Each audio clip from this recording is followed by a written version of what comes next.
I've sent you the third part of the examination materials a few days ago. And today I will also send you your second homework assignment. I will explain it to you a bit later. First, I would like to continue where we have stopped last week.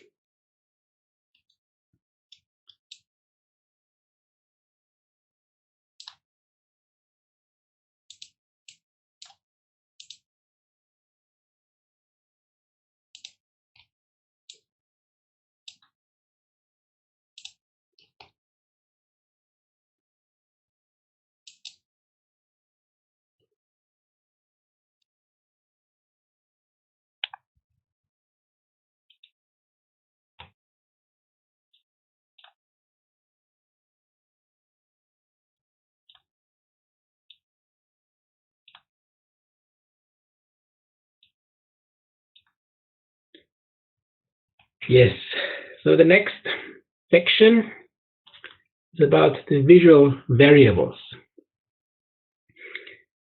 This is also a core topic within visualization, and I use here mainly two sources. The first one is from Robert E. Roth. This is contribution to an international encyclopedia. The International Encyclopedia of Geography. And the second one is a bit older, from Carpendale. And yeah, it's also a special source about the visual variables.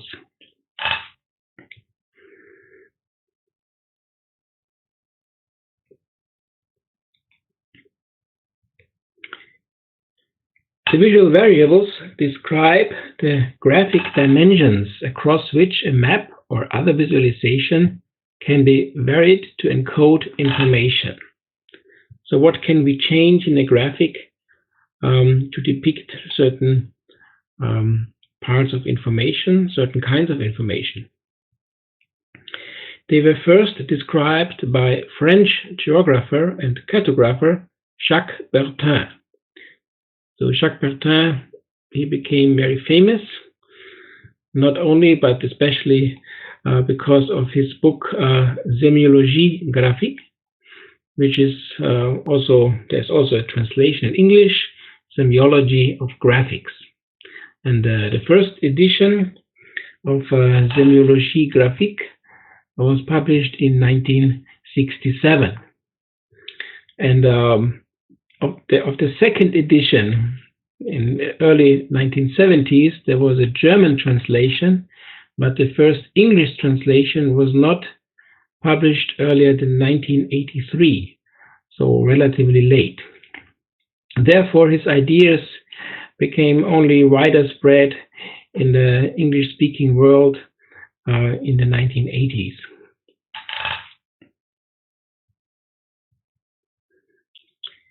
And yes, semiology is the science of signs.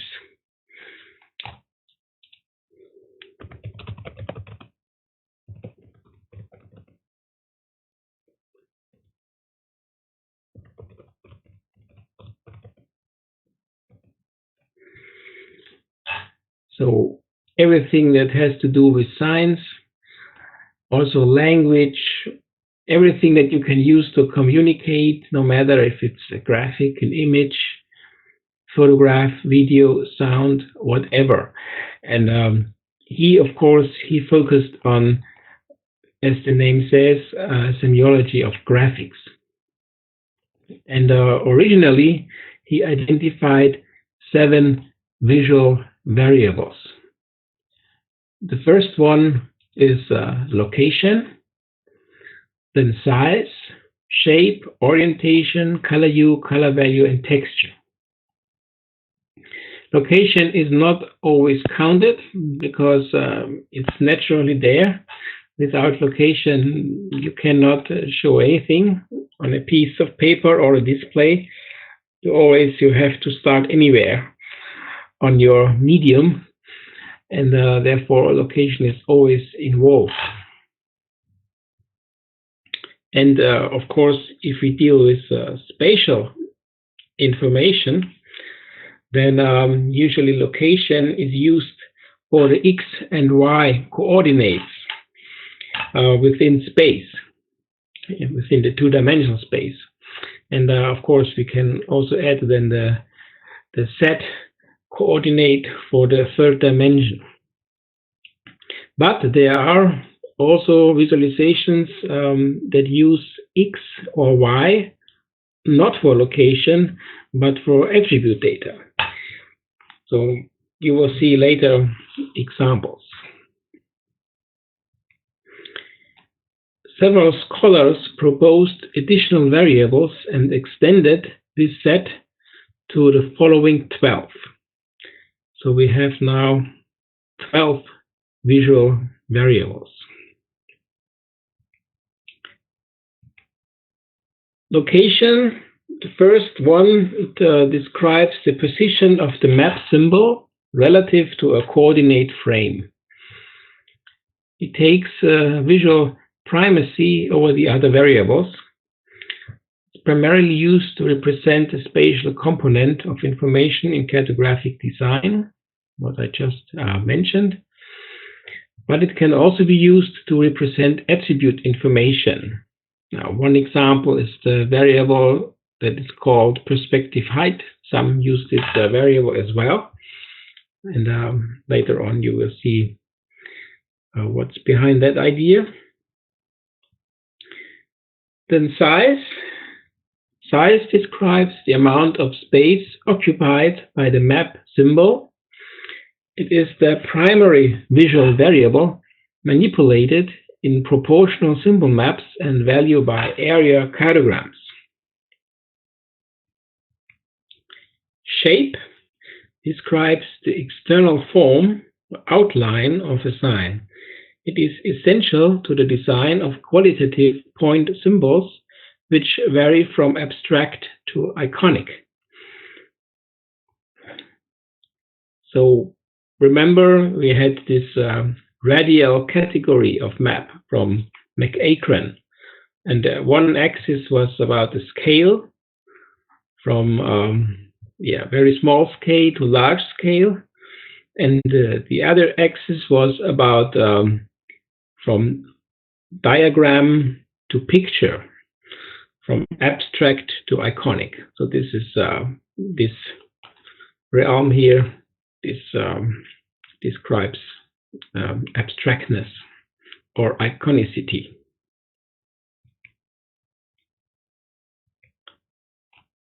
Then orientation. This variable describes the direction or rotation of the map symbol from normal. Multivariate glyph symbols typically make use of orientation to differentiate among attributes. So normal is here set in quotation marks because what is normal? There are some conventions here, but of course it's possible to define any direction as the normal or zero direction. Depends on the situation. Usually it's just vertical, like in a wristwatch, this system we are well known from displaying time, but there might be other normals as well. And glyphs, we talked about that. These are small symbols, and they one variable they often use is orientation. So of course they can also use other variables like shape and so on, but quite often they have some lines that are oriented in different ways to symbolize different values, for example. Then the next one, the first about color. This is color hue.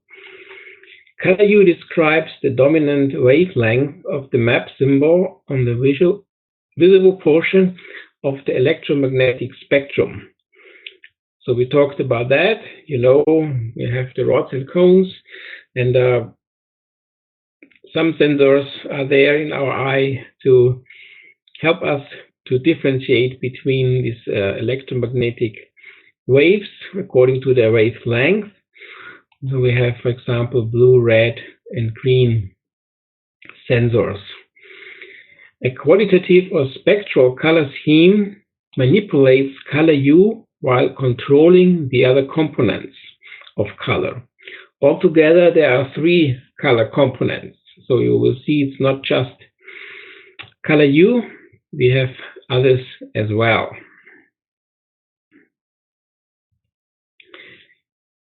This one is the second of the 3. It's the color value. Color value describes the relative amount of energy emitted or reflected by a map symbol. It is also called lightness. And it is important, for example, for choropleth maps depicting ordinal or numerical information. So we'll talk about this kind of maps, the choropleth maps, later, and also what ordinal or numerical information means. So color value, think about this term value and the energy emitted or reflected. So of course, if you have a display, then the energy is emitted. If you have a map on paper, then the energy is reflected by the map symbol.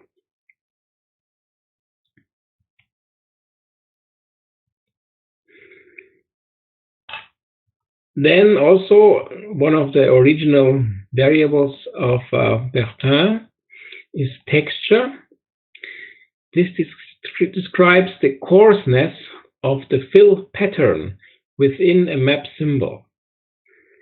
And later, Caivano, another scholar, describes texture as a higher order visual dimension with 3 constituent components. The directionality of the texture elements, so we could also speak of texture orientation, the size of the texture elements or texture size, and the density of the texture elements. Texture density similar to color value. You will see then also examples. Then, and this is the third of the 3 color-related visual variables, this one now was added later, so this is not one of the original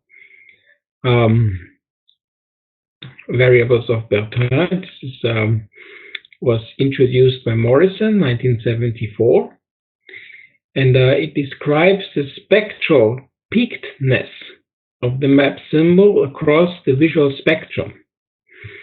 Terms you might also find are chroma or purity.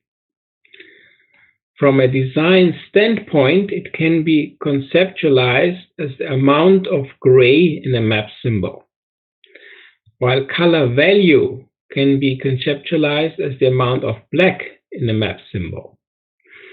That's also an important distinction. So color value, this is the other, one of the other 2 color-related variables. So we have color hue. This is about what kind of color. Is it red, blue, green? Then we have color value. This is about the energy. And we have color saturation.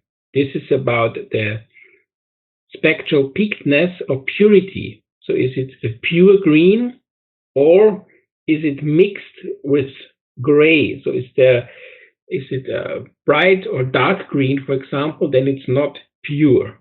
Therefore, it would be lower. And this depends on how much gray is mixed in the color.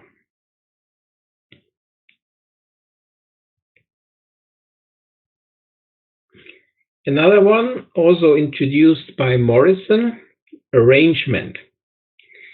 And arrangement describes the layout of graphic marks constituting a map symbol.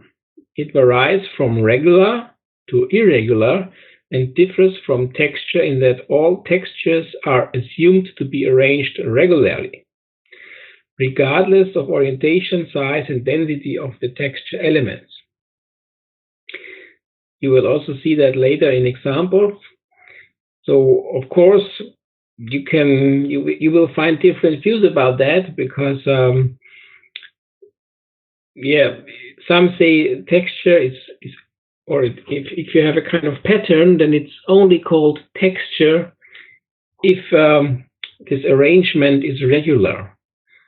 So that means if you see just a small part of this texture, you know how it will look in other areas because there is always a repetition of a standard shape, for example, and therefore it's arranged in a regular way.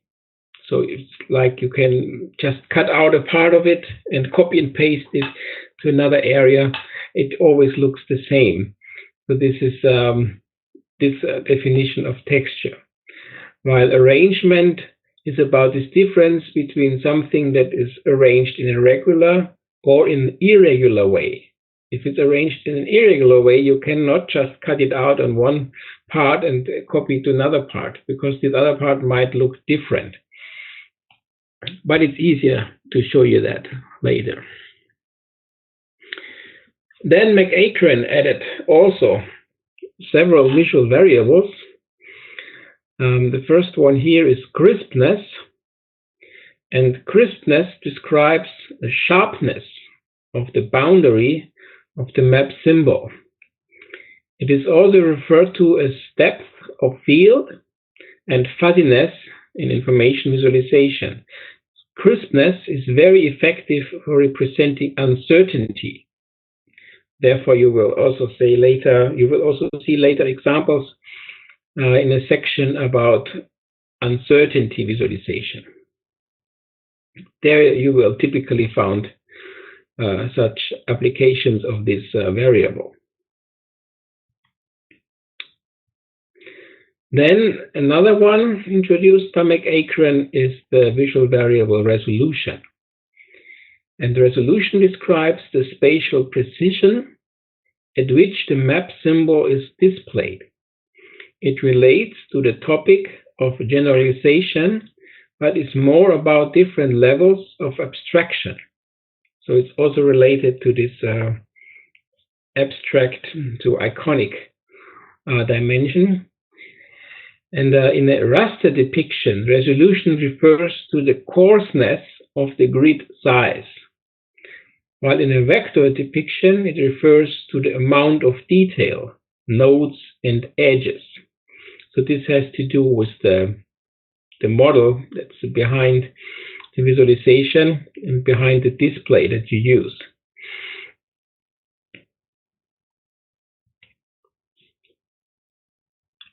And the last one, also by McEachran, is transparency. Transparency describes the amount of graphic blending between a map symbol and the background or underlying map symbols. So the degree based on which you can see through a symbol and see what's behind it. It is the primary visual variable manipulated in value by alpha maps. This is a relatively new category or new type of maps, the value by alpha maps. We will also talk about it later. This alpha channel, the name alpha that is used here, this alpha channel indicates transparency in computer graphics. So, for example, if you use a program like Photoshop, you can define in the layers, in the different graphic layers, you can define the transparency. If you have 100% transparency, then you see not just through it, you don't see this level at all. So it's like you delete this level. And the other end is the opacity. If you have 100% opacity at the same time, then you have 0% transparency. then you cannot see anything of the underlying level. So it's totally covered.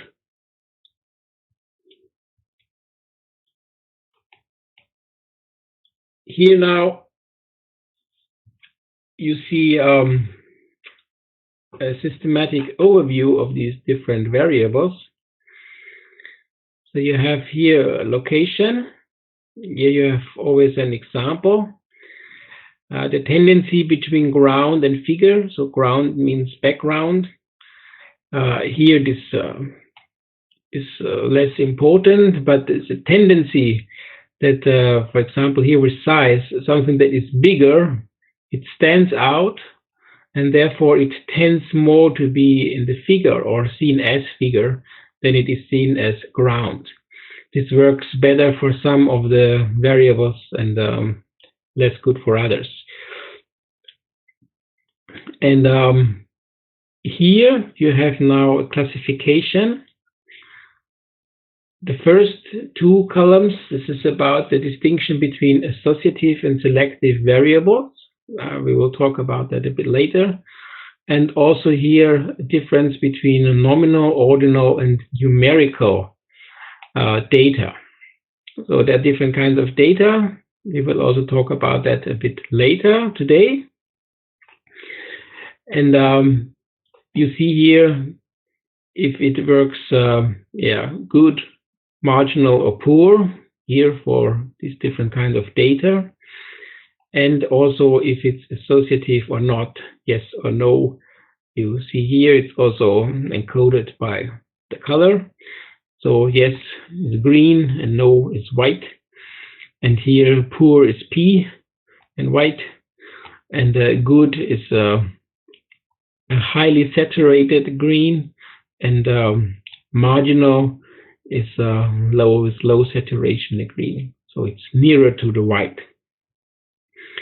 And here you have the different variables then. So size, shape, orientation, color hue, color value. And also on the next slide, you have here a texture, color saturation, arrangement, crispness, resolution, and transparency. And yes, I want to add something here. This was not part of the first materials I've sent to you. So part 3 of the teaching materials of the slides. What I show you now is not included there, but it is included in the examination materials.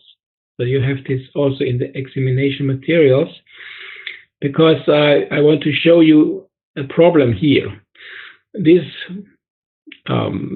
visualization of this variable is not correct, in fact. So it's a mistake here that happened, because this here has more to do with the density of the lines, and the description of this variable here does not fit to the graphical display here. So I will show you then on the next slide why. And but you can also see it here, because this clearly is ordered. You see it's ordered from left to right or right to left. So usually we would expect some higher rank or higher value here, and a lower rank or a smaller value here. But here you see ordinal, it's just marginal. And nominal is good for nominal. Nominal means it should be of about the same order if nominal is good, but this is not of the same order. Therefore, this is a wrong visualization here. So always be critical and think about the things. Maybe also I make a mistake somewhere, then please let me know. It's important that you think about this information, no matter if it's published in a famous journal or from a renowned author in a textbook. Mistakes happen, And we always have to think about this and yeah, keep that in mind. So on the next slide, you see different kinds of variables. They can all subsumed under the term pattern. So here it's a bit different to the definition before. I go back a few slides. Remember here this definition of arrangement by Morrison.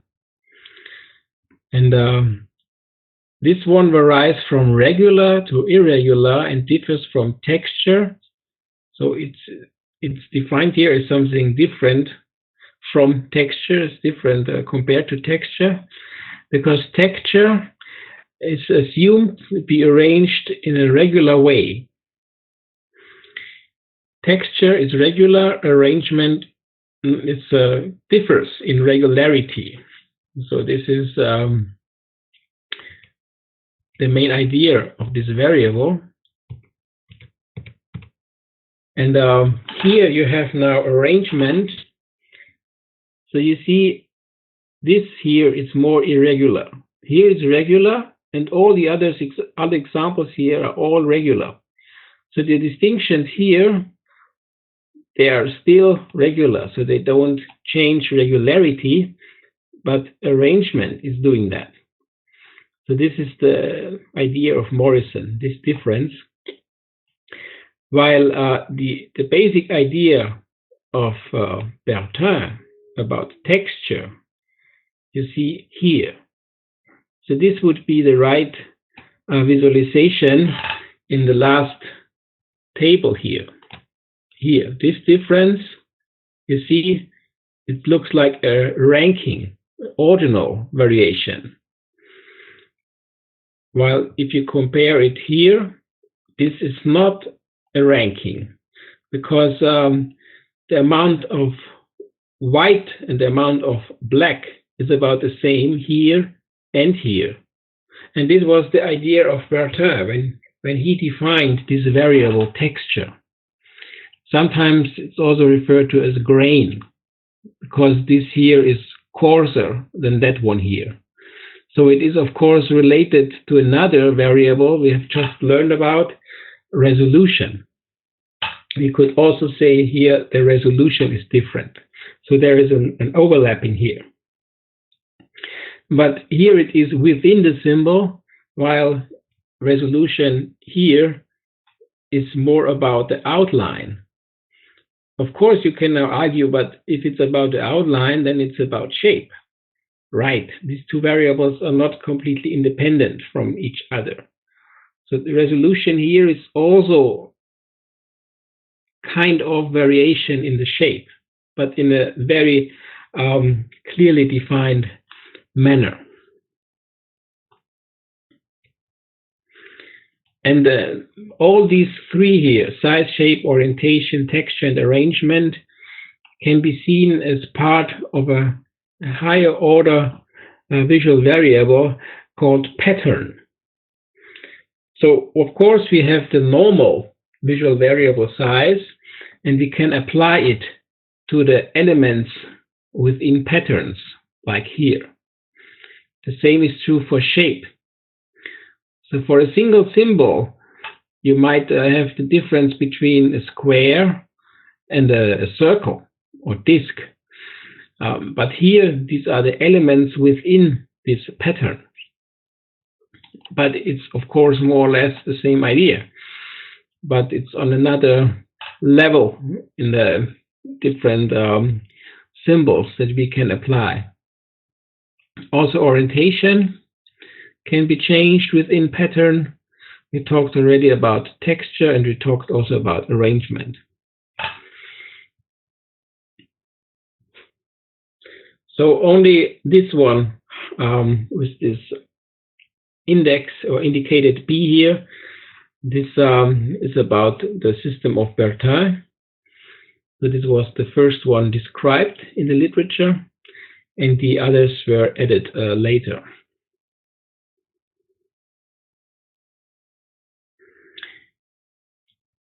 now here, this is from another book from Slocum and his colleagues.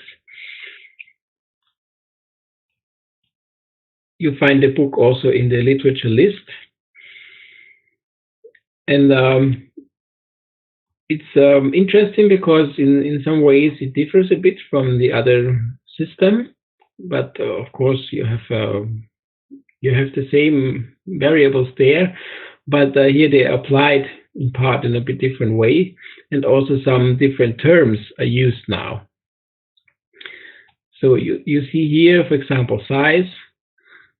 That's of course a well-known variable. But first of all, I have to start with the title, because you don't see all visual variables here. You see only visual variables appropriate for quantitative phenomena. So quantitative means that you can count something, that you can measure something. So there is a difference in quantities. And you see here spacing. So you see this visualization. This is the visualization we just discussed in the other graphic. So there it was wrong, because this is clearly ordered here. Therefore, it's appropriate for quantitative phenomena.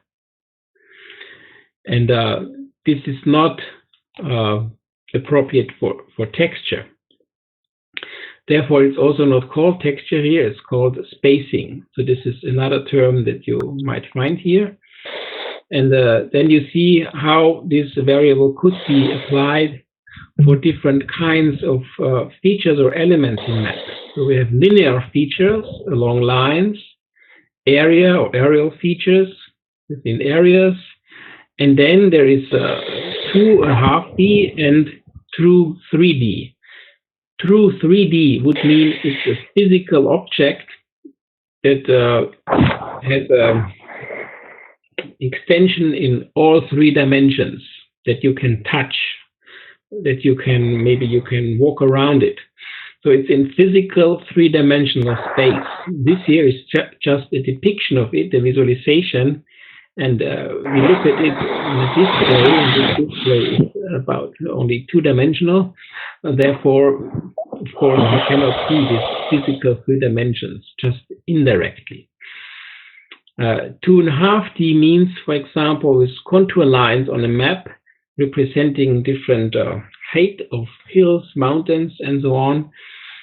Here, for example, this works quite well because it has, of course, to do with lightness or color value. Lightness is another term for color value, and this works in a very similar way to this spacing variable here.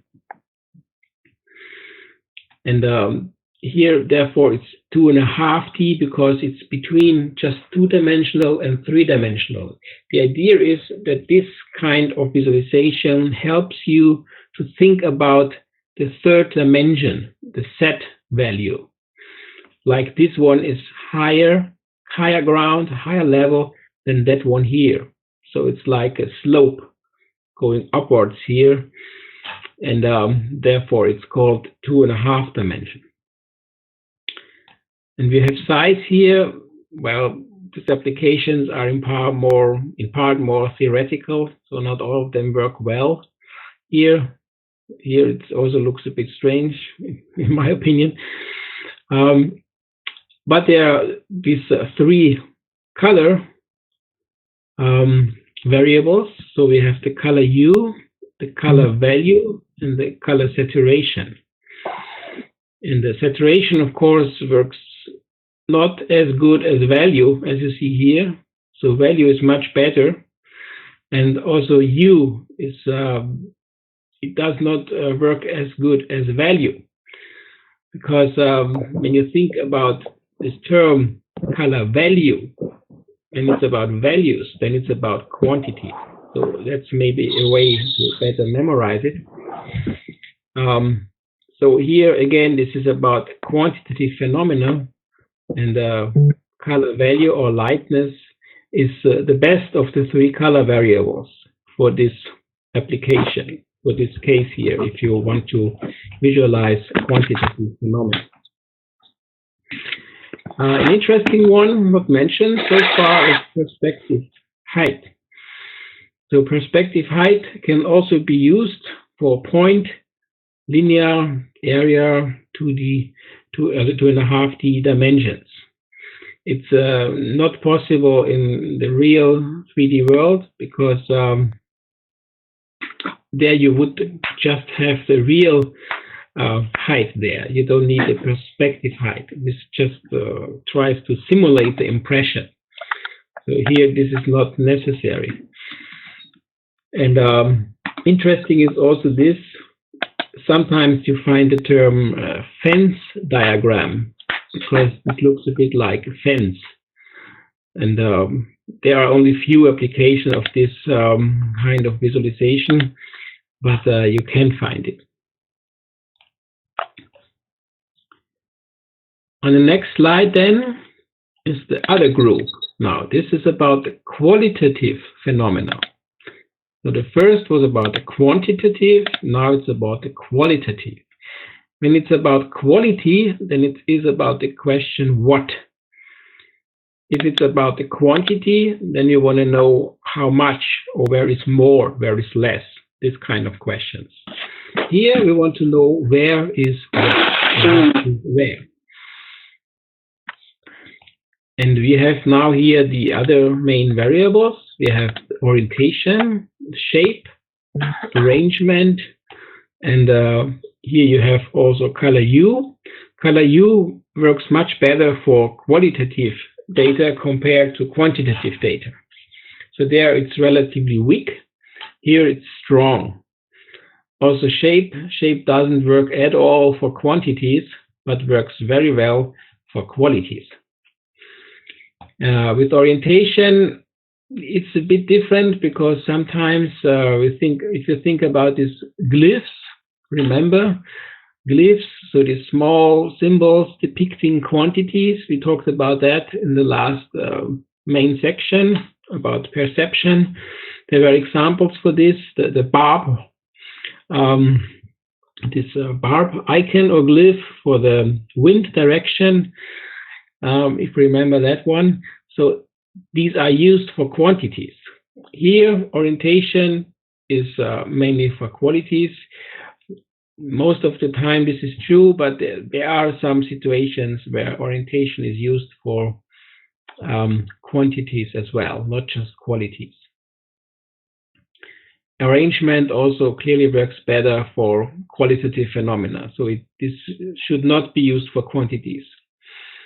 It has not really this property to be used for quantities. So this is also clearly for qualities. Of all these four here, only orientation, from my point of view, has also some relevance for quantities, but they are all mainly for the quality differentiation. And then again, you have these different applications where you can use variable. Bertin used another term for this difference. He used implantation, a term that's also part of your second homework assignment, implantation. So implantation, that's the difference between line, or better to start with point, line, area.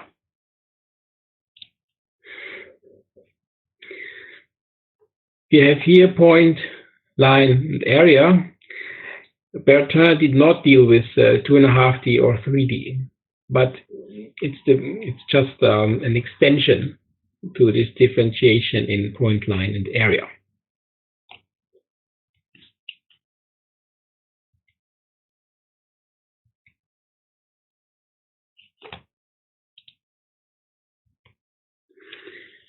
Now I want to show you a French version, because this is one of the original versions not from the first book, not from Sémiologie graphique, but from another book from 1982, also originally published in French, of course, as Bertin is from France. And just to show you how he organized his system. These are the original French terms, and also the visualization that he developed or that he chose for his figures here in the book. So you have points, lines, and areas. They're called zones here. And then you have a variation here to see how the variable is varied, so how it works as a variable.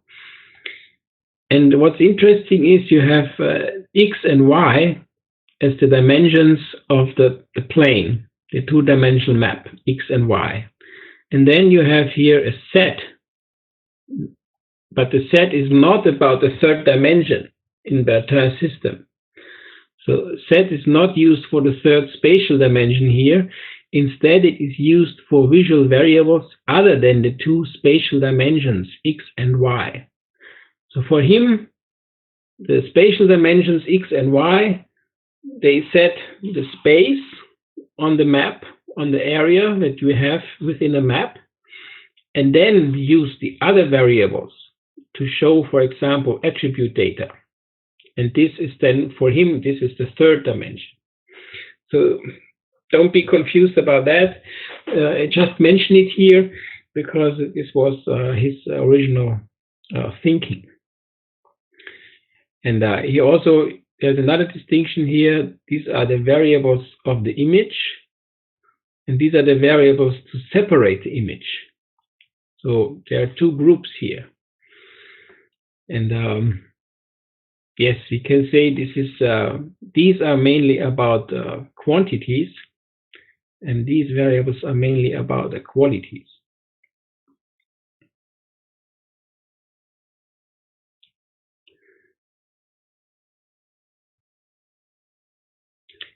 And this is based on Bertin, but it's from McAkron's book, How Maps Work, from 1995. And here you have also this term implantation, point, line, area, and the variables of the image and the differential variables. So this distinction is the same as here, variables of the image and separation of the image. Here called differential variables in the translation. And you have here size and value, the dimensions of the plane. Here also you have this set. So this comes from Bertin's idea. I've just talked about that. And unfortunately here, texture is again, it's the wrong visualization for texture. So if you go back here, what Bertin did is you have always the same amount of white and black in these three different versions. You see this difference? So white and black, here are the parts are larger, but the amount, the all over amount is about the same as here or here. This is not the case in this situation here, because this again has to do with spacing, this term used by Slocum and his colleagues in the book. So here, the texture in Bertin's sense is not the same. So be careful with this. There are some mistakes, especially about this texture variable, unfortunately. So again, you see that here it's like an order. It has a very similar effect to the value. So you can order the areas according to this version of texture, but according to Bertin's idea, here you cannot really order them. So this order is very weak, this order aspect. It was not the case, or it was not the point that Bertin wanted to make here. So yeah, you see there are many different visualizations also of these visual variables. Then it's break time.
There is more to say about the visual variables, of course.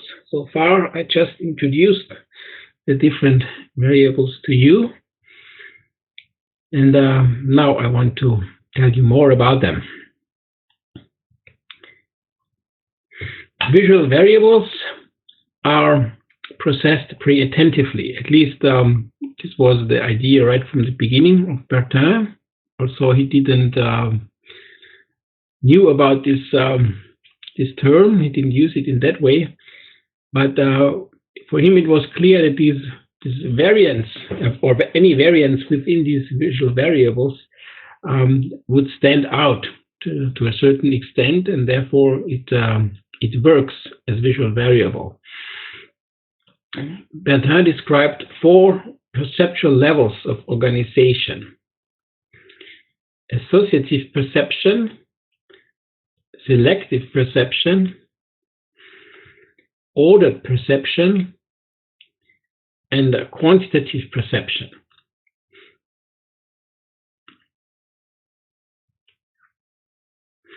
First, associative perception. With an associative visual variable, variations in the visual dimension are perceived with equal weight. This allows to perceive all map symbols with the same variation as a group. That's we can also say then they are associated. That's where the name comes from. For example, the eye is not drawn to one color hue or shape over another. So we do not establish a kind of order. So we perceive with equal weight, equal visual weight. As a result, the eye is likely to see a series of horizontal rows in figures A and B. No variation dominates. So we will see that on the next slide. An associative visual variable allows the eye to attend to other visual variables that also might vary. So, of course, we can combine different visual variables. We can combine color hue and size, or color hue and shape, and so on.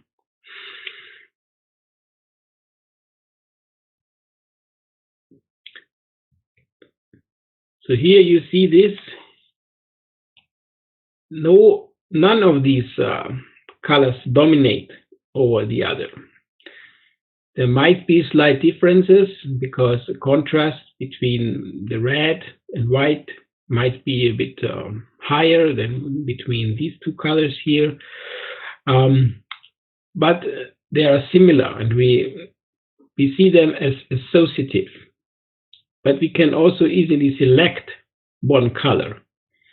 So we talked about this pre-attentiveness of certain variables, and here you can simply, for example, if you have a map key, a legend, and you're interested in the green dots, then it's easy when you look at the map to find all the green dots immediately. So it's also selective, therefore.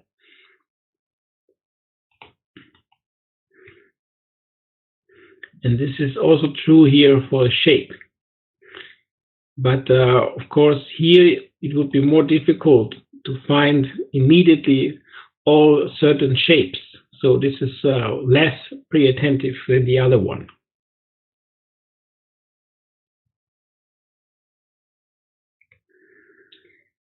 Bertin believed location, shape, orientation, color hue, and texture to be associative visual variables. With a dissociative visual variable, one variation dominates visual perception.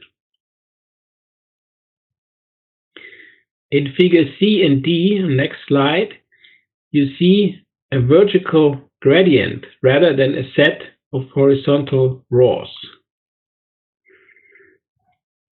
Variation in a dissociative visual variable inhibits attention to other visual variables that may vary. Therefore, you cannot easily combine them with other variables. This will not work well. And Bertin believed size and color value to be dissociative visual variables. So here you see in the columns here, you see a gradient. So we naturally think this is more than that. And therefore this is dissociative. This means it's not associative or dissociative. But it's still selective. So we can take out, we can concentrate on a certain color hue. Of course, if the change is continuous, then this will not work. But if you have distinct classes, for example, like here, just 4 different color values here, then it's easy to take out one. So this still works. And you compare it to the other graphic here. This is not selective, so this is harder to take out one of the shapes. But this one is selective. Here it's easy to take out one of the colors, to search only for one of the different colors.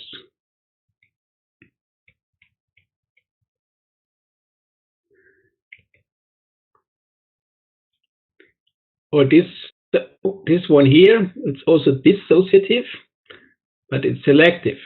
If you have 4 classes, 4 size classes, then it's easy to select the different ones. Of course, it's easier to find the larger ones. They pop out more, but still it's possible to use this variable as a selective variable.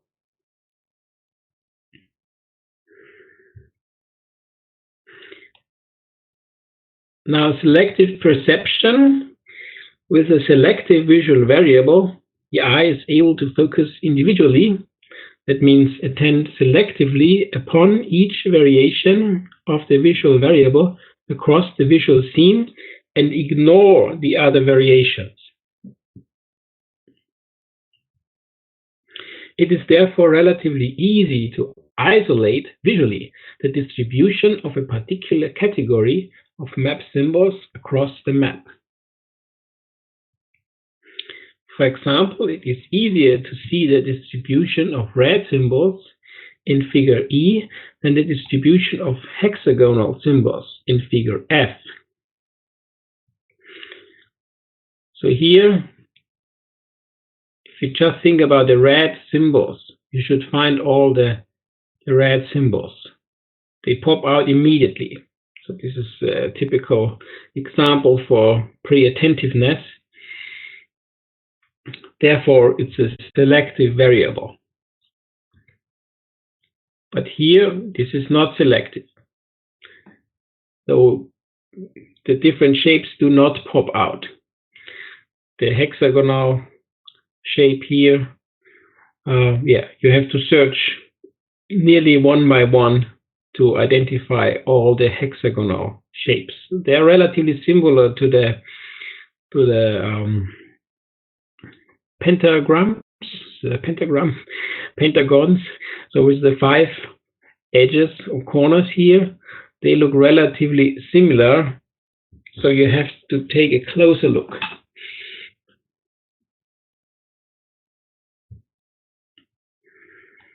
We are still talking about selective perception. Bertin believed shape to be the only visual variable that was not selective. So for him, all other variables are selective. But remember, Bertin defined 6 of the variables. There are many more now. To be a not selective variable makes shape useful when each map symbol should be interpreted individually, such in the context of large qualitative point symbol sets. So large, don't be irritated. Here it does not mean it's about the quantity, it's about the quality.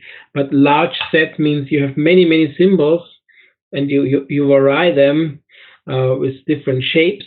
For example, you have a map about different enterprises, about the economy of Hubei province, for example, and you have many different symbols for different industry, different kinds of products, and so on. Then you might have a large symbol set, and you use then shape because you want to interpret all these symbols individually. But shape is not useful when scanning for broad patterns across all map symbols. If this is important, you have to use other variables. And this is a property we often need, especially in thematic mapping. We are especially interested in the broad patterns, how certain kind of information can be found in an area. So are there some concentrations? Is it only found in the west, south, east, and so on? So we are often interested in such questions, and therefore shape is not so practical here. We cannot use it here. It doesn't work. Now, the third one is the ordered perception. Variations in ordered visual variables are perceived as ranked, as a ranking, higher ranked, lower ranked. So ranking is like in sports, so first, second, third, fourth, and so on. This kind of ranking, and here ordered perception is decisive. The eye pre-attentively interprets one variation as more or less than another variation. If it's just about order, just about ranking, then we do not know how big is the difference. We just know it's more or less. For example, the green symbols in figure E are not perceived as more than the purple symbols, just different. But the darker symbols in figure G are perceived as more than the lighter symbol, given the white background. Bertin believed location, size, color value, and texture to be ordered visual variables.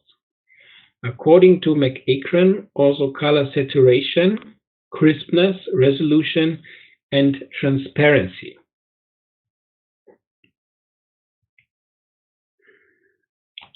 So here you see this is not ordered.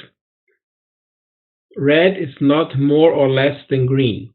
It's just different. Here, with color value, it's ordered. Darker is more than lighter color.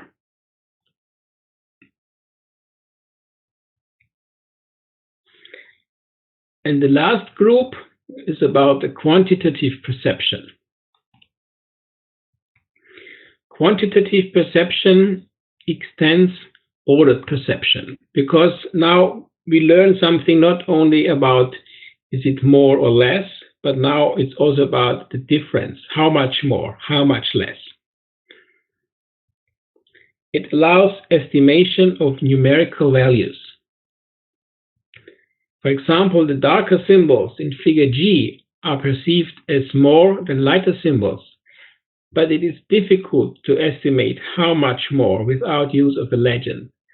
So, of course, you will find maps and applications where color value is used, for example, as a continuous tone variable that's related to a continuous change in the quantities, but it's very difficult to estimate exact numbers.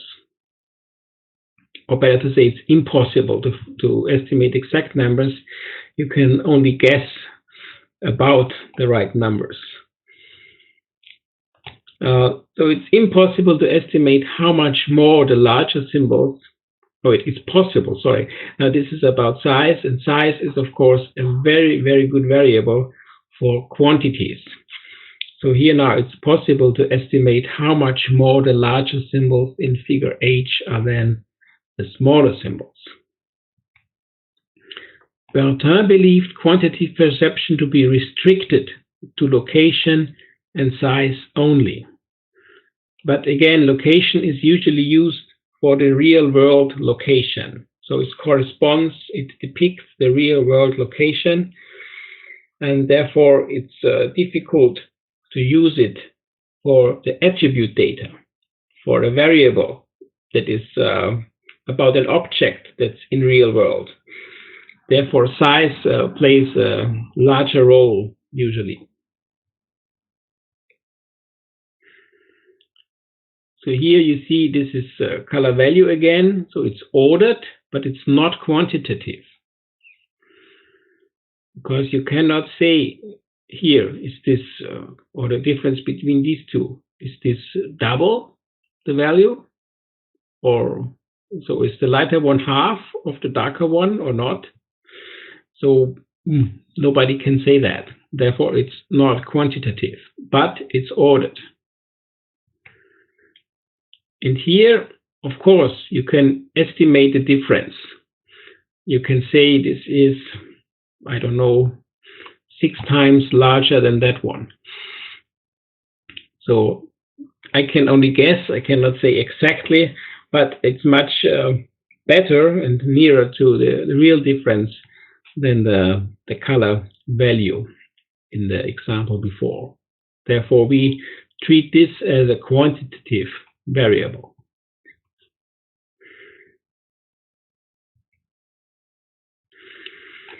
Related to these are 4 different kinds of variables based on the perception and how we can use them to encode information.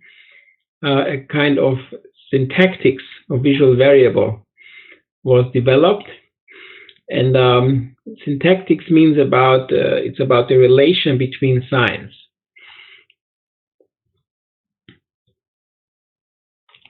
It has to do with a kind of grammar.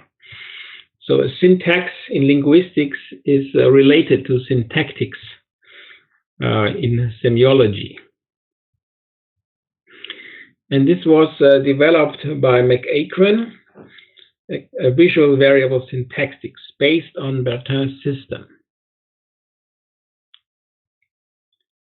In semiotics or semiology, again, this is the science of signs.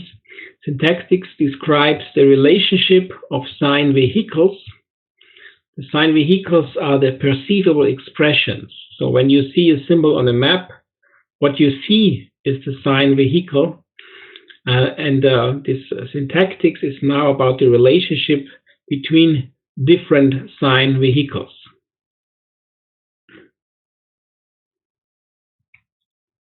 In cartography, within semiotics, there's also the term cartosemiotics for semiotics related to cartography. Syntactics prescribes the use of a visual variable given the level of measurement of the attribute information. We will talk about the level of measurement a bit later today. It's about answering the question, in which situation is which visual variable appropriate? This is, of course, a crucial question for the development of visualizations.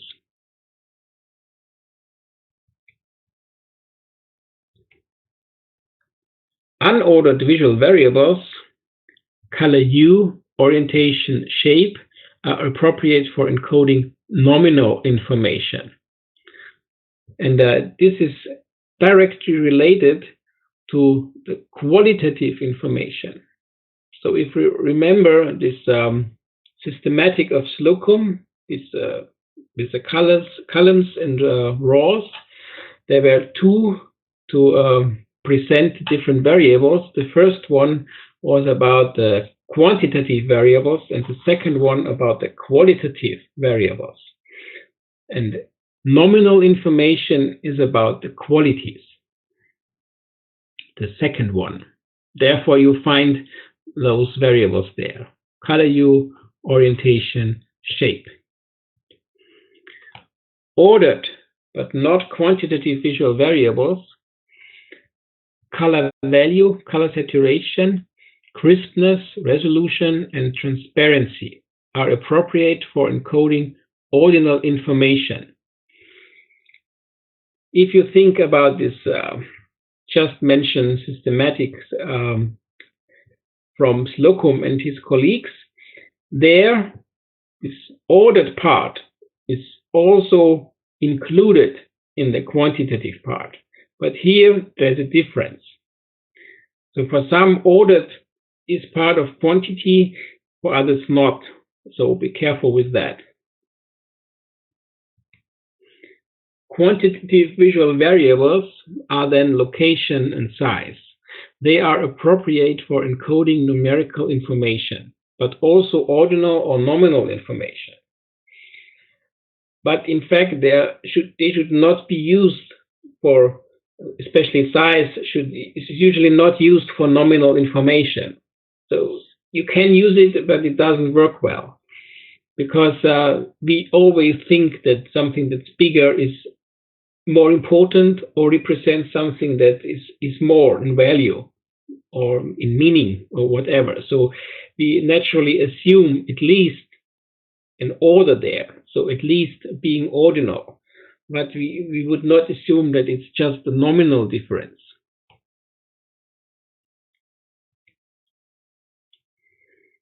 Another term that's interesting here is the length of a variable.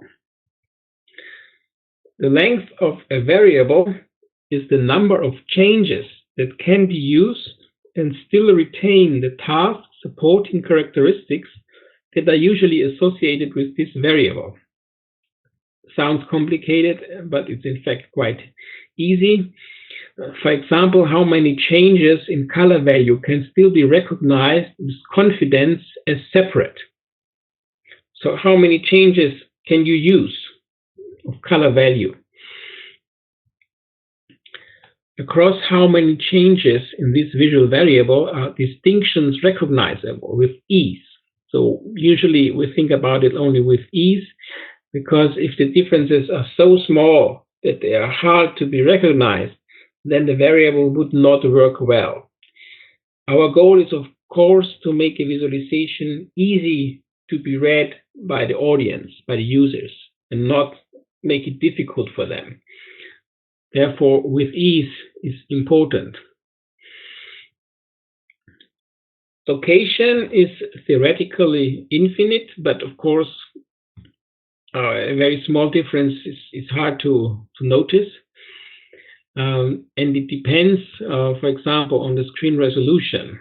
So there are some physical restrictions here, but again, also if we should see it with ease, then of course it cannot be infinite. But we have many options here. So the length of this variable is very long.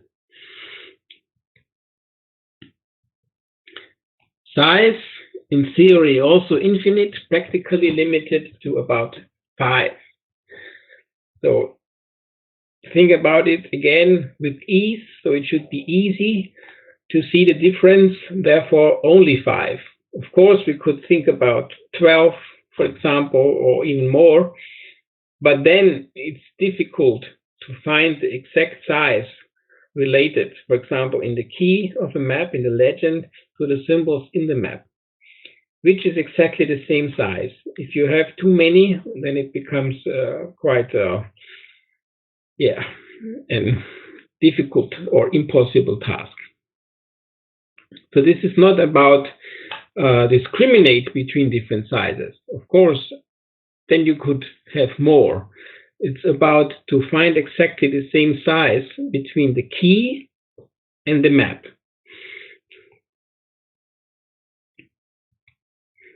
Shape, we have many options here. So it's not really infinite, but very large. Orientation is about 4 to 5. Color hue, theoretically infinite, practically limited to about 7, including black and white. So 7 is, you see, it's a relatively long variable compared to others. color value, practically limited also to about 7, including black and white.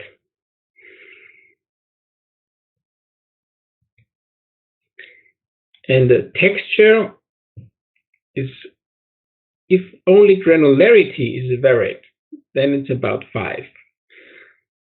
So granularity, then it's about texture in Bertin's sense, and not about the other pattern variables I introduced to you. So then it's about 5. But it has to do with size then, of course. You remember, so the black and white parts, they cover about the same area, but the elements they have different size. Therefore, it's related to size. And therefore, we have here about 5 and here also about 5, because they are related to each other. Yes, this is something to keep in mind. We often, yes, of course, there's a change in the technology, to mention that. Now we can just use the mouse over, for example, mouse over effect to get a detailed value at each point of a visualization. So it's not always necessary now to discriminate visually with ease the different expressions or variations of a variable. Therefore, you will find visualizations with many more.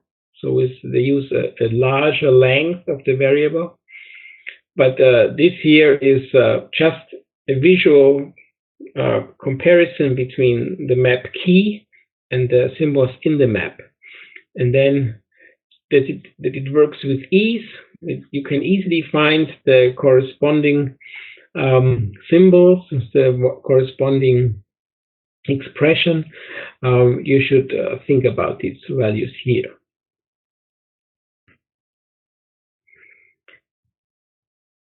Now the next section is a relatively short one about data types. This is also a necessary section because it's related to some of the terms we have just heard about. And level of measurement, for example, or what is nominal, ordinal, interval, and ratio data. These kind of things are explained now. I use the textbook of Slocum and colleagues, and also the book of Krag and Ormeling. I've sent that one to you. So some of the figures, some of the content is taken from this book.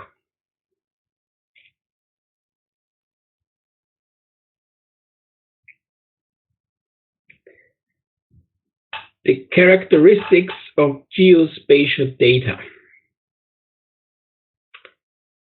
There are 3 main questions. The first one, as we talk here about visualization of spatial information, spatial, so this means it's about location. And therefore, the first question is the where question. Where is something? So this is about the locational or spatial data. It's about position and dimensions. The second question is the what question. So this is about the attribute data. These are the non-geometrical characteristics.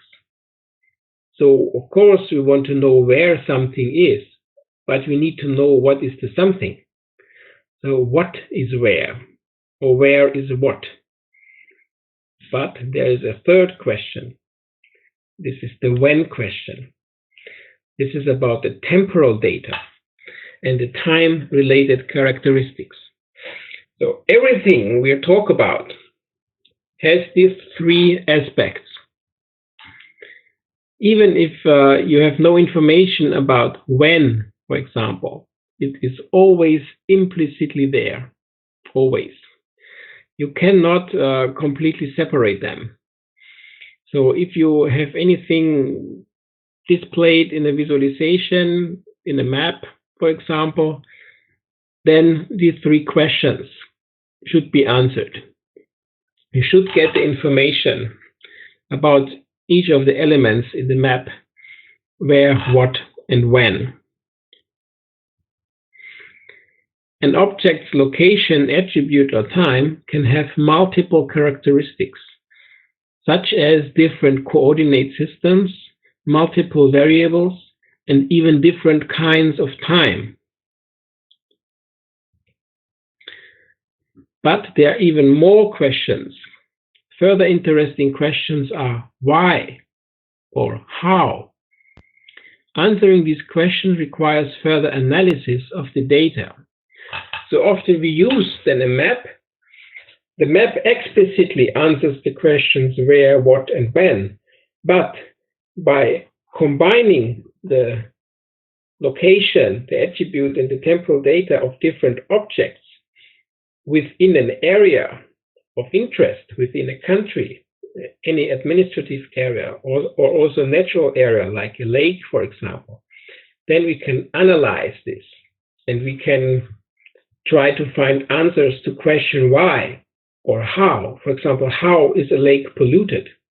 Why is pollution higher in this part of the lake compared to another part of the lake? Why live more people in this area? Why is population density higher here? And so on. How does a virus spread? At the moment, people are very interested in this question. And maps, of course, are used here because maps are naturally the best way to visualize spatial distributions.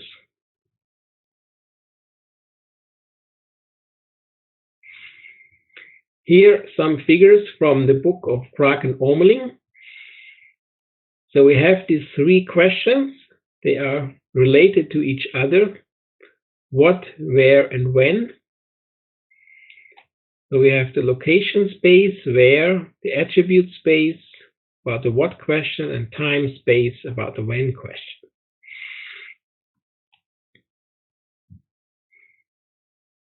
And here B, we have an object. And for this object, we have these three spaces, these three questions, the what, the where, and the when question.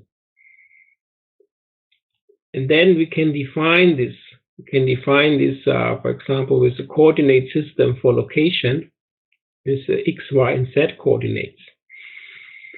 We can also think about time, different dimensions of time, or different dimensions of an attribute. So an attribute might have many different properties, many different characteristics. And each of these characteristics could be visualized with a different variable. Of course, there are limitations, but it's possible to visualize several variables at the same time.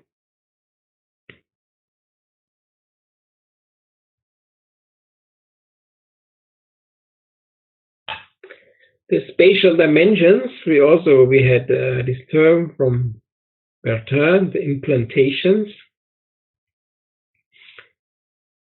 There are zero-dimensional phenomenons, and these are the point phenomenons or phenomena. Then 1D is about the lines. This is about the linear phenomena. 2D, aerial phenomena. 2.5D and 3D are about volumetric phenomena. But 2.5D is often used for surfaces. So if you think about a surface within a volume, it is possible to think about a surface where you have only a single set value at each of the X and Y coordinate locations. That means on each position there's only one set value. If you think about geology, then you can have several set values, of course. For example, if you think about one structure and the structure was heavily distorted during tectonic processes. Then maybe you find the same structure at different levels. Therefore, you would have several set values for this structure. You cannot describe that in 2.5D. For this, you would need 3D volumetric information.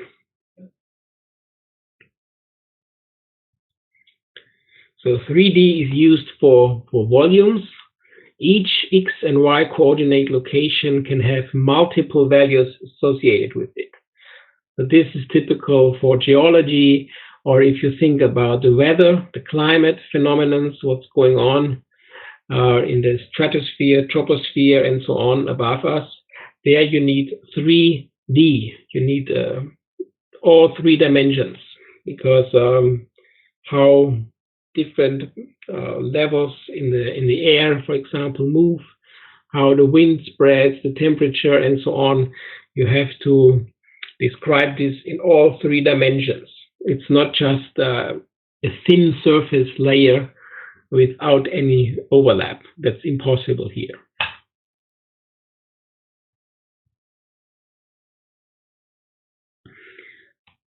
Mainly we can make the distinction in that way that we have point data, line data, area data, and volumes.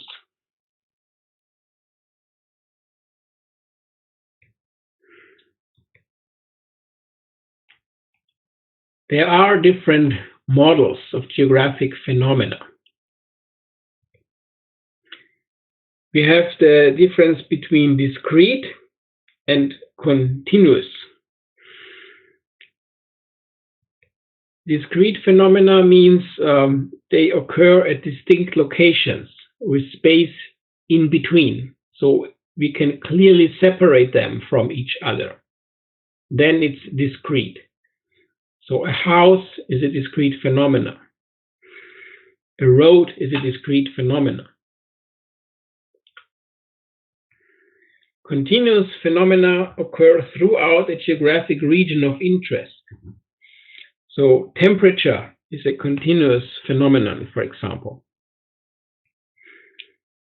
Or precipitation, or height, for example, is also continuous. And there is another differentiation that's between abrupt and smooth continuum. An abrupt phenomena means that it changes all of a sudden. So from one location to the next, there is a distinctive change.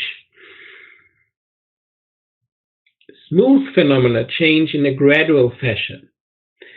So if you think about height, then it is possible that height changes abruptly. Just think about a rock wall, a vertical wall of rocks. Their height can change from one location to the next in a very abrupt way. A smooth phenomena, for example, precipitation, temperature, and so on. But also in some areas, height. Height can also change only smoothly if you have some hill area or relatively flat grounds. So it depends then on the area where you are. And now this is from McEachran, these examples here. We have these two distinctions from abrupt to smooth and from discrete to continuous in both directions. And here now are different examples to fit in. And there's a corresponding figure here, also about abrupt smooth and discrete continuous. And this here on the left-hand side is a typology of phenomena with examples, while this here is a typology of data models that are used to represent, to model these kind of phenomena. So if it's about the number, this hashtag symbol is also a symbol for number. So here you can just think of the word number instead of it. So number of workers in asbestos manufacturing. And here, this is represented by the height of these pins. And this change is abrupt from one location to the other, and it's discrete. So they are totally separated from each other, because these locations where this manufacturing takes place, they are, of course, for example, in different cities, different companies, and so on. So they are totally discrete. And so you can analyze here the different examples. So on the other end here, on the contrary, we have smooth and continuous phenomena. The example here is irrigation water pumped. And you can model this with such a 3D model, because you have continuous, that means you can measure values at any point here. You cannot measure all values, but you can interpolate between your measurements, and then you get this continuous form. And it's smooth. There are no abrupt changes. That means you can interpolate the values, because the values that are near to each other, they are more similar than values that are more far away. This is the concept here. Therefore, it's smooth. Otherwise, this would not work. And yeah, you can check out the different examples and think about them. So here you find 9 different data models. Here, this could be some administrative areas, or it's an artificial distinction, separation between areas. Here, this could also be administrative areas, but more maybe along natural lines, like rivers, for example. But you can imagine other things as well. So this is cancer rate per 1,000 people. So yes, this might be some administrative areas here. This is sales tax in percent. Maybe this is about city blocks. City blocks would be a possible idea here, and so on. So you can think about these different examples. And then there is the syntactics of map forms related now to these different phenomena. It's again from abrupt to smooth, and from discrete to continuous. So you have, when I go back, if you think about these data models, now you have map forms related to these models. So if you want to present these data models in 2-dimensional maps, then you could use this kind of types of visualizations, let's say. Just the 4 corners are described here. Top left is the proportional symbol map, that one here. So that's discrete and abrupt. Top right is a dot map. So this is discrete, but it's relatively smooth. The change in the density of the dots. Then bottom left here is a typical choropleth map, and the bottom right would be an isopleth map.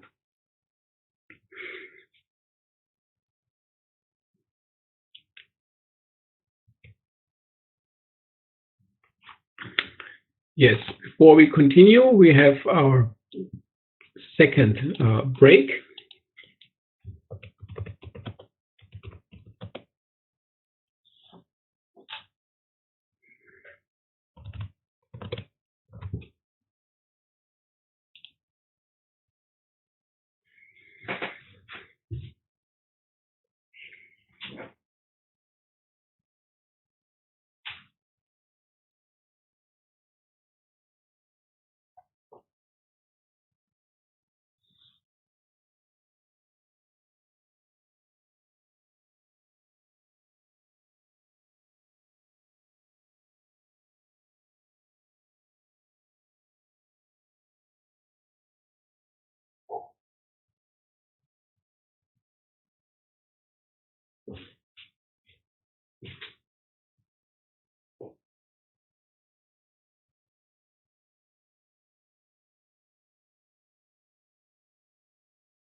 Data types, that's our topic right now. And the next important term is levels of measurement. So I mentioned that one before, and well, now the more detailed explanation follows. When a geographic phenomenon is measured to create a data set, we speak of the level of measurement associated with the resulting data. There are four main levels. The nominal level of measurement. This involves grouping or categorization, but no ordering. So they are about the same value. They are about of the same importance, the phenomena. Then the ordinal level of measurement. This one involves categorization plus an ordering or ranking of the data. So there is more or less higher or lower level.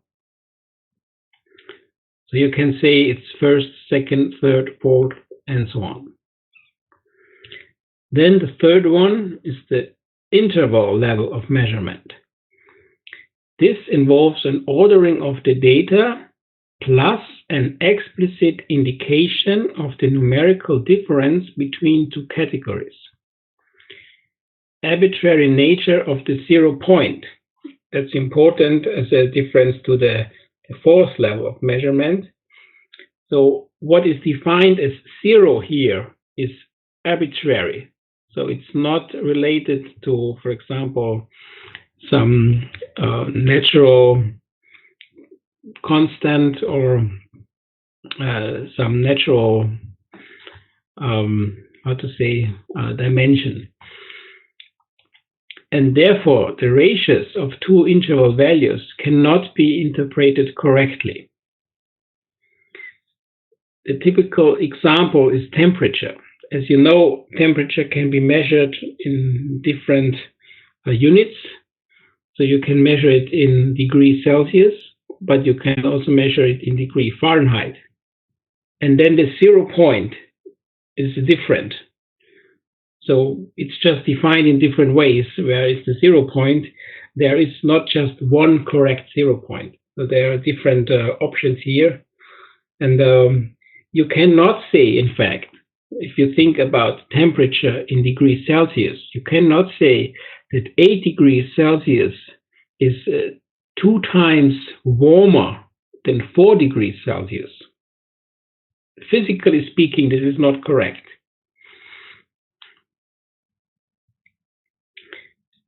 And the fourth one is the ratio level of measurement. This is very similar to the interval level, but with a non-arbitrary 0 point. For example, if you measure the amount of precipitation, then 0 means no precipitation.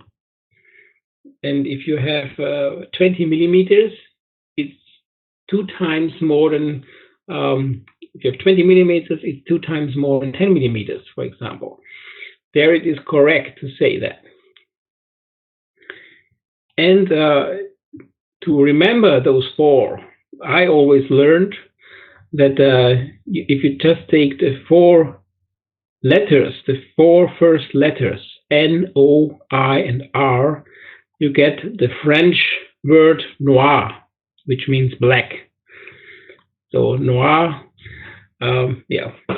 So you can learn a bit French here if you think about the French term for black, noir. Then you have the 4 initial letters, and it's easier to remember the 4. So nominal, this is about qualities. And the ordinal, interval, and ratio has to do with quantities, but ordinal is it's not fully about quantity, so it's a bit in between, because we can rank something also based on sympathy, for example. Then it's also ranked, but sympathy is not really a quantity. It's it's a bit hard to say that you can say more or less sympathy for a person, for example, but that's not really something you can measure. Therefore, this is somehow in between. There is also the term numerical, and the numerical is definitive only correct for the interval and ratio level. So these two are the numerical levels of measurement. But besides these four, there are also extensions, later extensions. There is this type of constraint ratio. So this is related to the ratio level, the fourth one, but constrained. It's constrained because data sets that are constrained to a fixed set of numbers. So, for example, you have a probability from 0 to 1 or percentage 0 to 100. So this is a fixed set of numbers. There are no higher numbers here, for example. Well, it's not possible. So this is a special subgroup of the ratio level. Then also cyclical data. So this is appropriate for phenomena that have a cyclical character. For example, angular measurements with a cycle from 0 to 360 degrees. So here you have also a fixed set of numbers. So you can say it's a special subgroup of the constraint ratio. This is often used, for example, for wind directions, everything that has to do with direction. So wind is a typical example, but also when you think about time, we repeat, for example, the 4 seasons, the 12 months, the 52 weeks every year, and you can arrange this in a cycle. So this is also used sometimes. Then counts. Here, individual objects are counted, for example, people. Although such counts have a non-arbitrary 0 point, they cannot be rescaled like ratio scales, because we cannot conceive a fraction of an object. So we cannot think about a half person. So therefore, you have only the single values. And there are also the fuzzy categories. This is about graded membership in categories. Graded means more or less a member. So normally we think of individual items as falling wholly within a particular nominal category, or it's without it, it's outside of it. So for example, male or female. In practice, category membership are often fuzzy, as it might not entirely clear whether an item is within a particular category. For example, when you think of ethnic or cultural groups. So gender, male or female, is a typical example for this distinction, the kind of binary binary classification, male or female. There's no other option, but in between we know there are other options as well. So for example, here in Germany, if you look for a job and you check out the news or some special pages online, it's a law now. It's a law that the companies who search for employees, they have to define jobs as appropriate for male, female, or diverse. So you often see the abbreviation MFD, male, female, diverse. Diverse is something in between. There are many options. So it's also not really such a binary category or nominal category.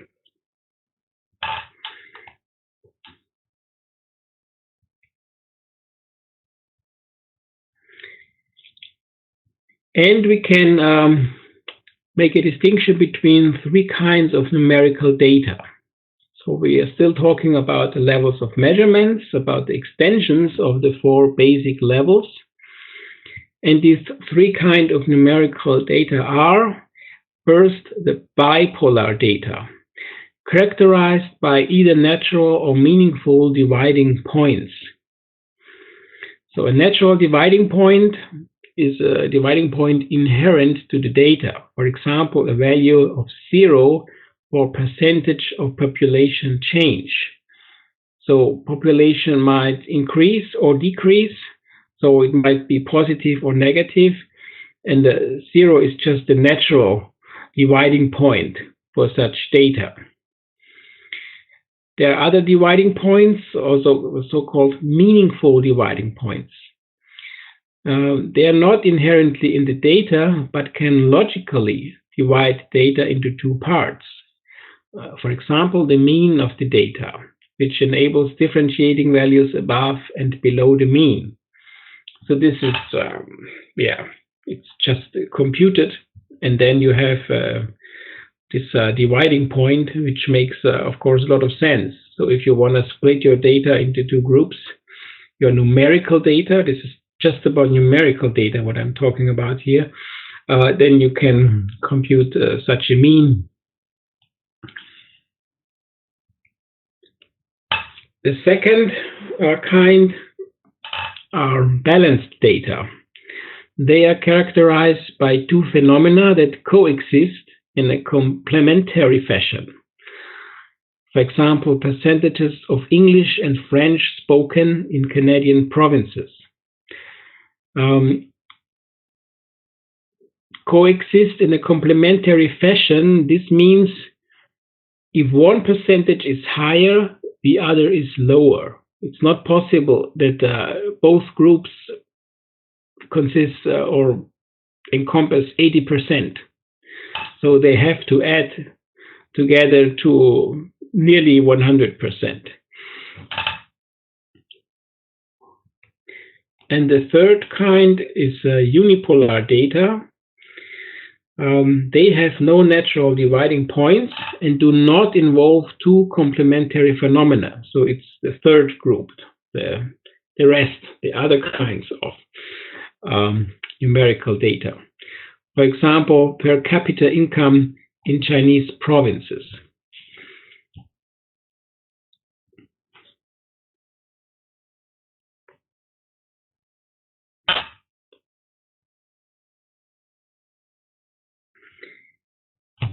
The next chapter is about data classification. But before I start with that one, I want to explain the second homework to you.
So I've just uploaded the second homework assignment, and that's the right moment to send you this, because it's about visual variables and visualization of spatial information. So it's directly related to what I've presented to you today. And this is also a group work, as you know already. So the same groups, of course, as for the first homework. Each group should find a visualization of spatial information in which a certain visual variable plays a decisive role to encode attribute information. The assigned variables are listed below, together with the implementation for which the variable should have been applied in this visualization. So you should find a visualization. You should not produce one. It's not necessary that you produce the visualization. You just check the literature, textbooks, articles, or just search for visualizations with Baidu, for example, and find a correct visualization for your variable and implantation. So I will explain them. The term implantation was also introduced by Bertin, so we talked about that for the three basic entities of geometry: points, lines, and areas. The encoded information should be attribute data, not locational data. That's important. It can, for example, be part of a traditional cartographic map visualization or an innovative explorative visualization. That doesn't matter. For some variable implantation pairs, it might be easier to find examples in research articles or textbooks. The chosen visualization should be a real application of this visual variable. You can also use Chinese visualizations, but only if you translate the relevant information, that is the title and the key, as a minimum, or if necessary, additional information given so that I can understand what's going on. So please translate that for me if you want to use a Chinese example. So translate it into English. So it's no need to redesign it. You can just give some marks and explanations in English so that it's clear for me what the different parts mean. So at least you have to translate the title and the key, the legend of the map. Or you just search for an English version, then you don't need to translate anything. Then hopefully all the necessary information is already included. After you have chosen a visualization, you should save it and reference it properly. So reference it properly means at least that you give the internet address and the date when you access it. If it's from a book, an article, then also reference it properly. So give the information, where is this map taken or this visualization taken from. Additionally, you have to write a short text to describe the function of your target variable implantation in this visualization. Function means for what kind of data is it used? So what kind of data is encoded with this variable? This is one of the questions you should think about. Does this representation work well with the chosen visualization? As heading, write down the title of your visualization. If necessary, add available information. So you remember we have the three questions: the what, the where, and the when. So which topic is visualized here? Which location? Which time? Is it from a certain year? Is it for a time period? Such information. Afterwards, you should send the two files. So there are two files. One contains the visualization. It's also possible to send a screenshot. For example, if it's not possible to save the map in an image format or as a PDF, for example, you can also just produce a screenshot of it and send this as a JPEG file, for example. So one file is the visualization and the other file is the text, including title, reference, where does the visualization come from, and the name of the group. And these two files, send them please to my QQ mail address till Monday, April 13th. And please use the following format to name your files. So this is the abbreviation of the course. Then is the abbreviation of your group, like GRA for group A, for example. Then this is the abbreviation of the homework. It's the second homework. So it's HW2.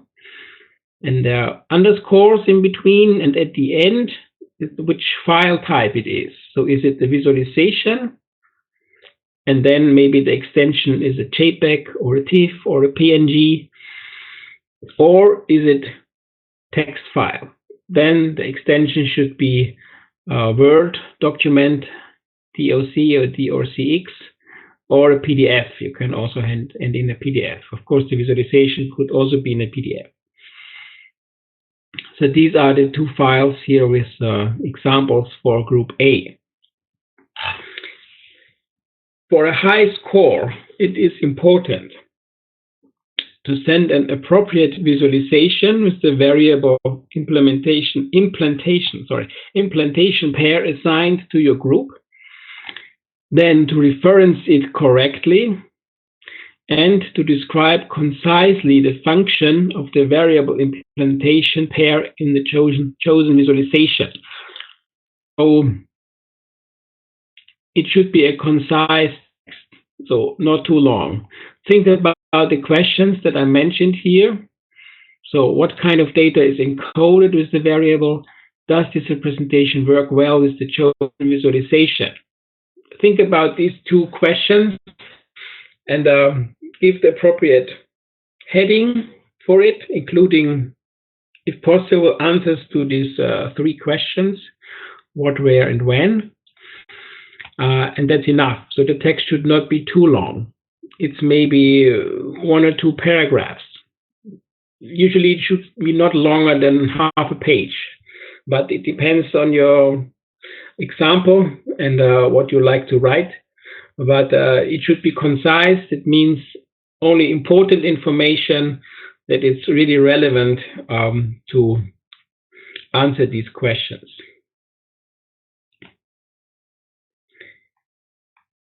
And of course, you get also a punctuality score. Therefore, it's important that the final version of your work is sent to me not later than Monday, April 13th. Otherwise, your punctuality score will be reduced. Same reduction for all group members. So this worked well for the first homework. I hope it will work well for the second homework as well. Now, below is the table with the assigned variable implantation pairs. You can find several figures with visual variables. Also there, the last one is from Slocum's book, Slocum and colleagues, and includes also this variable perspective height. These are the same tables that I also have shown to you in the presentation today. So they are also part of the presentations. They're also part here because they directly relate to this homework. And again, of course, you can contact me anytime if you have a question. So if you cannot find an example, if you don't understand what's going on here, what you should do, please contact me. Now, this is the table. So here you have the group, the letter for your group. I also added your names, student names, to avoid any confusion, because the group list I've sent to you, it changed a bit, but these are the same groups as for the first homework, no changes. It's just for you, that you can be sure in which group you are. And then you have here the different visual variables, and here the implantations. So for the first group here, it's group H. You should find an example where the visual variable color U is used for point data. So the color U represents some attribute data, and this attribute data is related to points, and so on. And there are 3 examples here that might be a bit more difficult. Here is group P. There are some search hints here for you. So the term cartogram or value by area map is relevant here, because your visual variable is size and the implantation is area.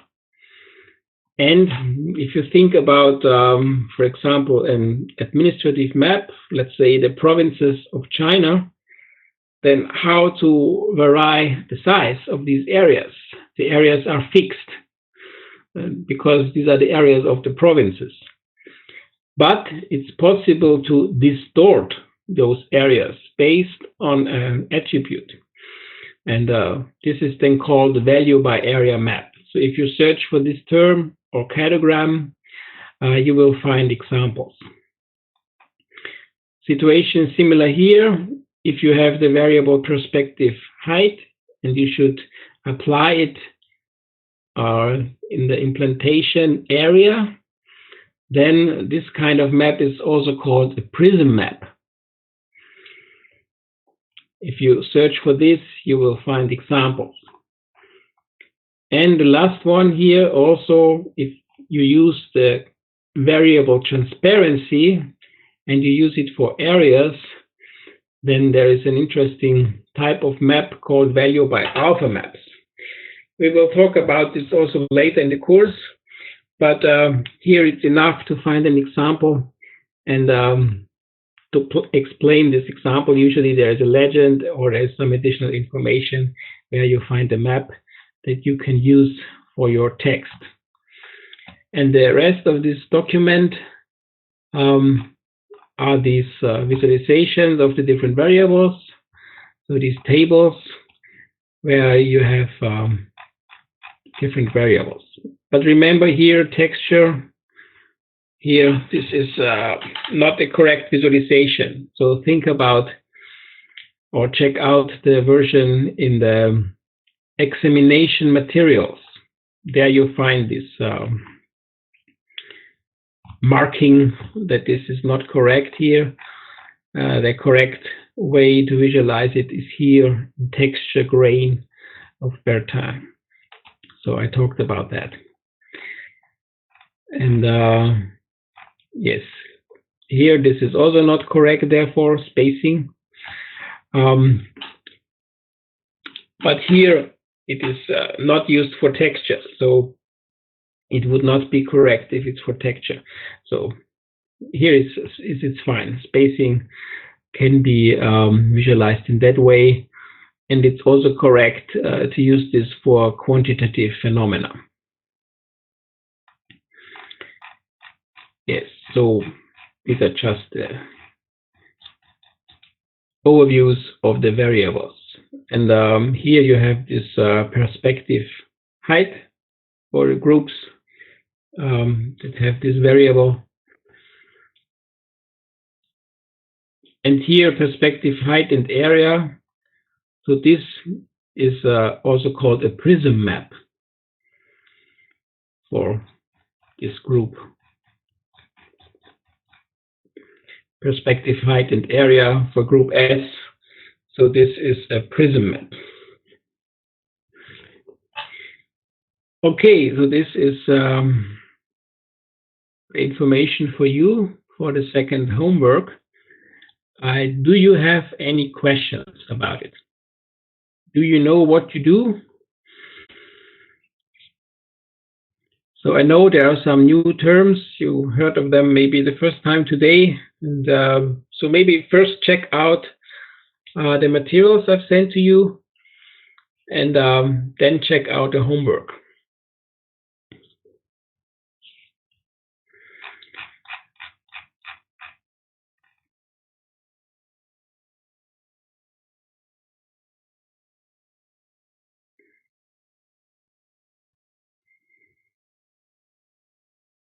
And yes, this pattern size, pattern shape, pattern orientation, you can find them here in this overview about pattern.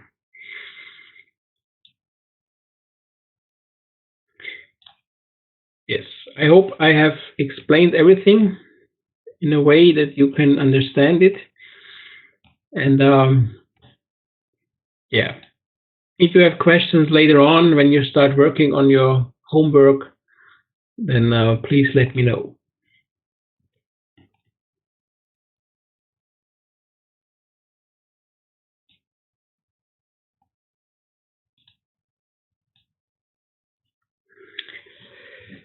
Then for about the last 15 minutes, I want to start with another, let's say, more general chapter, because data classification is important for many visualizations as often as a first step or a step that is necessary to be done before you can start actually working on the visualization.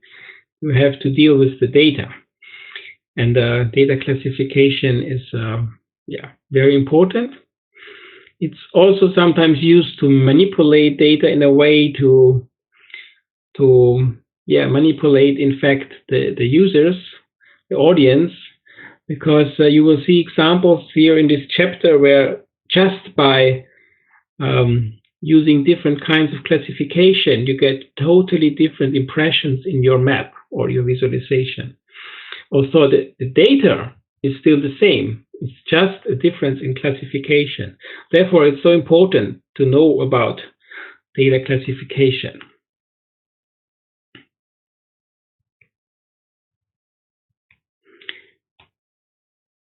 Combining raw data into classes or groups, the result is a class map. Classes are depicted by a unique symbol. But there are also unclassed maps. There, each raw data value is depicted by a unique symbol. Therefore, if you have many values, you need many symbols. Usually, that's too complicated, too many symbols. And therefore, we decide to classify, to reduce the number of symbols and only have a symbol for each class.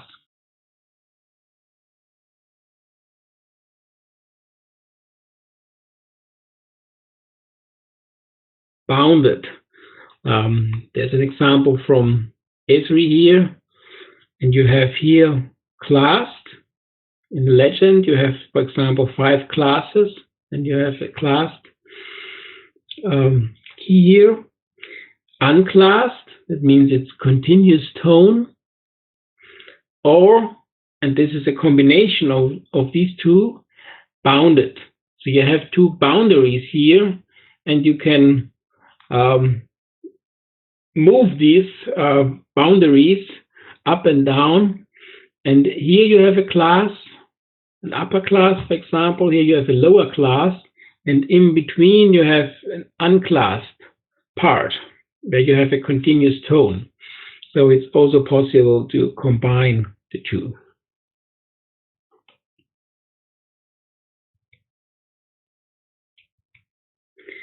Before data classification, it should be considered if the data have a natural or meaningful dividing point. We have just talked about that, about dividing points. For example, a data set of percentage population change has a natural dividing point of 0.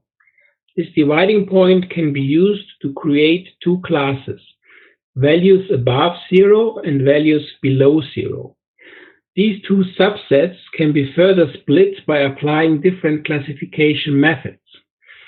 They are described in this chapter, but sometimes it's necessary to have a dividing point. If there is no natural dividing point, a meaningful dividing point can be created. For example, by computing a mean percentage value and then split the data into values above and below the mean. So we had this example in the last chapter about data types. Slocum and his colleagues consider 6 common methods of data classification. A, equal intervals. B, quantiles. C, mean standard deviation. D, maximum breaks. E, natural breaks. And F, so-called optimal classification method, which is most of the time based on a median. I will introduce all of these methods to you, and I use this book of Slocum and colleagues as the main source for this chapter. And they developed all examples here based on data sample. And this is foreign-born residents for counties in Florida. So the Florida state in the United States. And the state consists of many counties. And for each of these counties, they have a number for the foreign-born residents there in the year 1990. So you have, of course, the 3 questions here. Where? So it's Florida state, and it's about the counties in Florida state in the United States. Then you have the when, it's 1990, and you have the what. It's about the foreign-born residents. The data is always classified into 5 classes. For all these 6 classification methods, always 5 classes are used. And Florida has a total of 67 counties.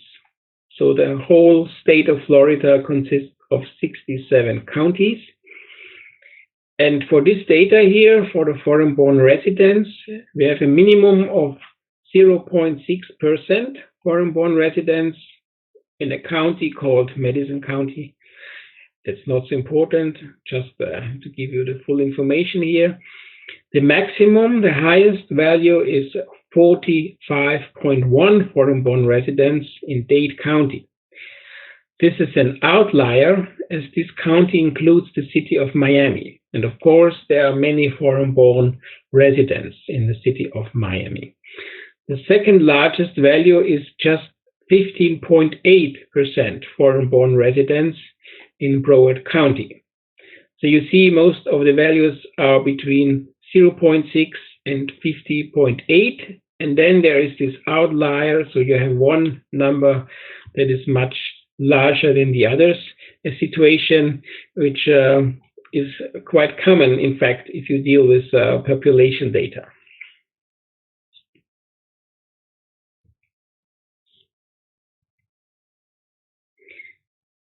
The first method is the equal intervals method of classification.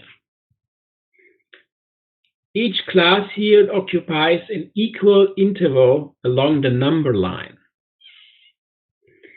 You will see then what is meant with the number line. Often there is a difference between calculated class limits and the limits actually used in the map legend. Because we prefer clear-cut numbers, and therefore if we calculate numbers, we have some fractions, for example, and some people don't like it. It has advantages and disadvantages. You will also see that later on. The method is quite straightforward. The first step, determine the class interval or width that each class occupies along the number line. This is computed by simply dividing the range of the data by the number of classes. So you have the range from the smallest value to the largest value. You have the number of classes. We heard that here always 5 classes are used. Then here this is how we get the range. 45.1 minus 0.6, that's the range. And then we have 5 classes here, and at the end we get the result 8.9. The second step then is determine the upper limit of each class. It is computed by repeatedly adding the class interval to the lowest value in the data. For example, for the first class, adding the class interval 8.9, so that's the result of our computation, to the number for the county with the lowest number, 0.6. So this gives you the value 9.5. And this would be the class limit, the upper limit of the first class. 0.6 is the lower limit. Sorry. Then the third step, determine the lower limit of each class. It is specified so that it is just above the highest value in a lower valued class. For example, the lower limit of class 2 is 9.6, which is 0.1 more than the upper limit of class 1. So 9.5, the upper limit of class 1, and then you add 0.1 to get the lower limit for the second class, the next higher class. And then the fourth step, specify the class limits actually shown in the legend. They should reflect the rounded raw data on which the classification is based. And the fifth step is determine which observations fall in each class. This involves simply comparing the raw values with the legend limits from step 4.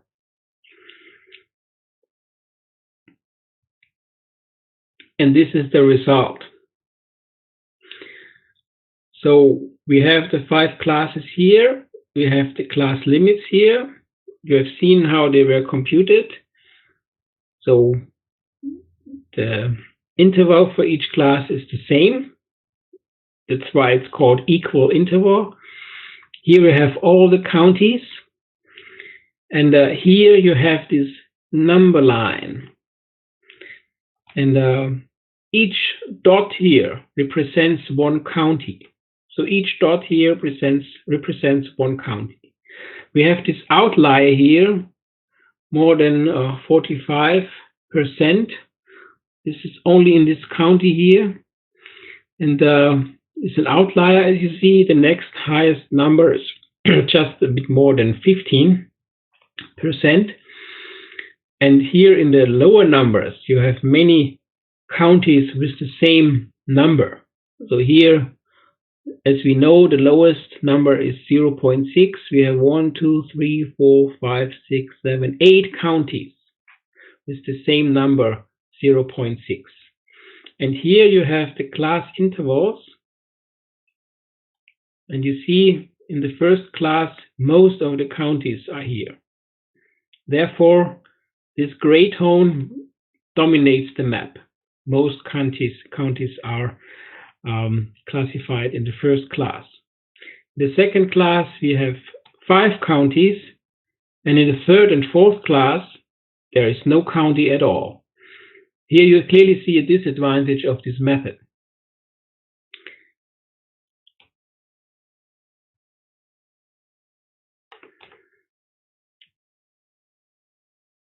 Yes, time is running out. I don't want to use your break time. We can continue next week. So So thank you for your attention. I hope I'm not too fast. I try to talk relatively slowly. Therefore, I'm a bit behind my schedule. Usually I speak a bit faster, I think, in class. But we'll find a way to finish everything.